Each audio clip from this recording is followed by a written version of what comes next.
Today we talk about when to skip a cycling workout.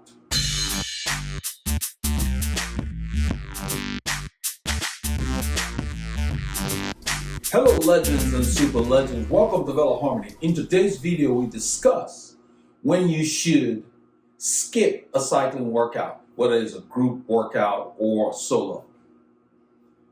Most of you who follow the channel, the last couple of weeks, I have not loaded the group rides because I have not ridden with the group. About 2 weeks ago, Saturday morning, about 4:30 Central Time, I got up feeling tired. I had slept the requisite number of hours, but I got up feeling fatigued, and I had no idea why at the time. So I posted on the board, because I usually load a route for the group that we're going to do for the ride for each week. And so I posted to let them know that I would not be attending that ride. I did not ride that day. I just kind of laid around, chilled, took it easy, just feeling kind of generally fatigued.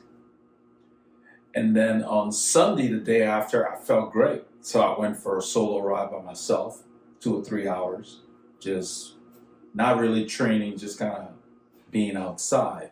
This is my time of year in Southeast Texas. We have fall weather, and from now until May, very mild weather, where we start about 17, 18 Celsius or so to like maybe 27 C. That's the range.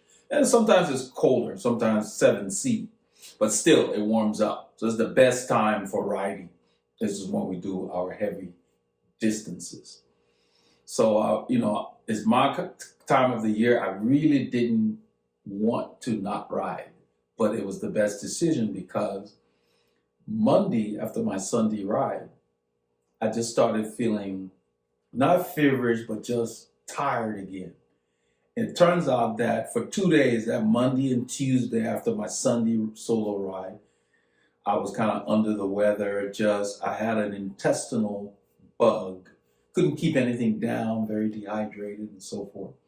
By Wednesday, I was feeling like myself again. But knowing how I am and how I like to push myself, I went ahead and skipped the next Saturday ride. I didn't even load a route because I didn't want to just load a route and not show up. It just didn't seem cool. So I didn't load a route. I didn't ride with the group. But this gone Saturday, I rode solo and I felt great, felt 100%. But usually when I'm under the weather for a little bit of time, I give myself a week or two to kind of get back into the swing of things. And so coming to the purpose of this video is you should always listen to yourself.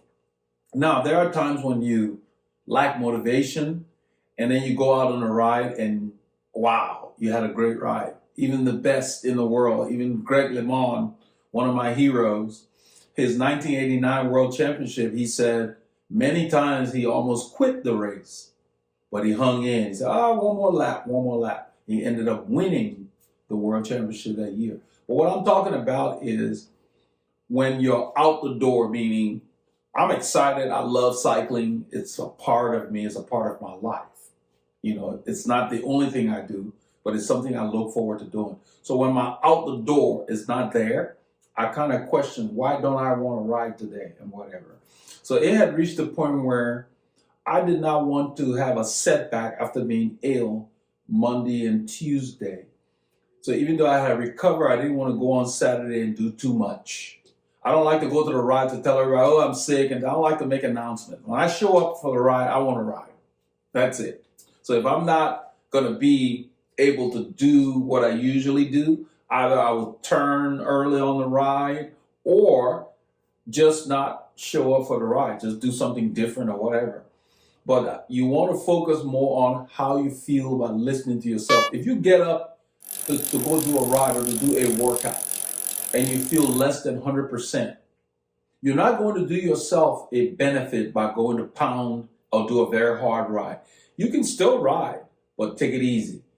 Well, taking it easy is best controlled either by riding solo or with a mate or mates that are disciplined to maintain a certain effort level.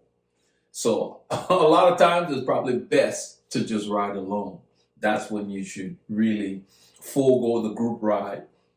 Leave the heart rate monitor at home or whatever. Even if you do take the heart rate monitor, keep it in the low zones. So there's nothing wrong with taking the heart rate monitor if you're going to use it to make sure you keep yourself in check. So you can ride with a group per se when you're trying to keep yourself in check. Sit in, don't pull, and if they just go too fast, you just let them go at that point.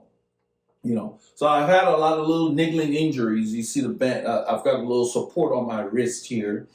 I sprained my wrist a while back, and with all the ligaments and tendons in here, wrist injuries, there was no fracture or anything. I slipped and I put my hand out, and I'm always working around the shop and doing stuff with my hands, so it didn't get a chance to heal. So I continued to re-aggravate it. And I finally got to the point where I figured, now that I have this downtime, I'm going to focus on getting it to heal. So it's been x-rayed and everything is fine, but the wrist, the ankle, the feet, we have a lot of little bones in there that are connected by ligaments. And so when that's the case, when you reach out in a fall to break your fall, you can injure those ligaments and so forth. They take longer to heal, and you got to give them the chance. So this little support prevents me from re-aggravating the injury. So I want to make sure that it gets a chance to heal properly right now in the off season, so to speak. That's what this is about. So use downtime to take care of things you may have neglected.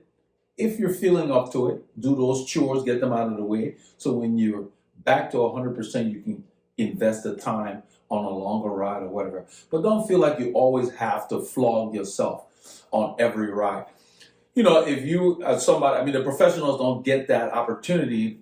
What I'm talking about, if it's your job, you got to work, but still you have not so great days at work and you have great days at work. So that's what they go through. But imagine we're doing it for fun at this point. So I pretty much like to focus on, am I going to benefit from this ride? Is it going to make me better for the next ride, or is it going to make me worse? So going out on a ride where you're not well and pushing too hard will prevent you from recovering from the illness, because you're using energy that you should use to heal yourself on a ride. So that's why I took off a couple of weeks. I was still riding every other day, because even when I'm 100%, I take off a couple of weeks every October. I've always done that to kind of let my mind and my body recuperate from the work, because I ride all year, our weather allows it here.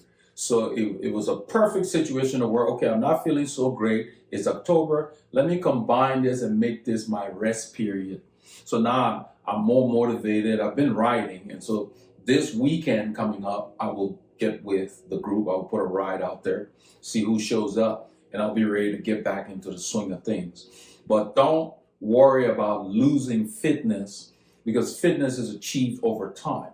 It is better for you to come in under than to be overtrained, because you can dig a deep hole for yourself and it's harder to get out of it.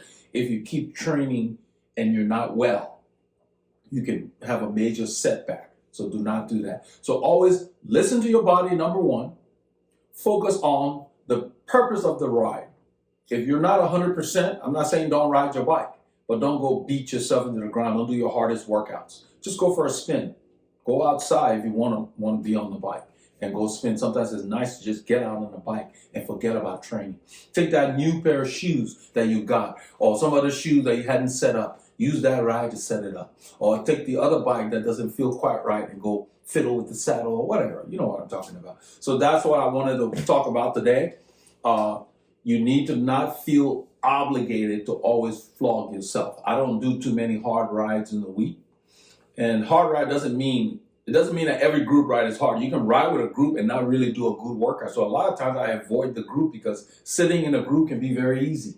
If it's big and the terrain is favorable, flat terrain or whatever, you cannot get the workout that's prescribed for you. So you got to make sure that when you get with a group, you're doing the proper work. So don't feel obligated if you're not well to get with a group, because you can get just as good as a workout by yourself if you're focused and can push yourself. A lot of people need the group to push them, but not everybody. The top riders do a lot of training alone, and then they get with a group or go to a race to use as training. So, I'm getting a little off topic, but I just wanted to wrap up by saying that don't let anything stop you from getting your Ks in, but don't feel like every time you go to get your Ks in, you got to beat yourself into the ground. To that effect, I will see you guys out next week. We're going to be on the road. The videos are going to be rolling again, okay? So stay tuned.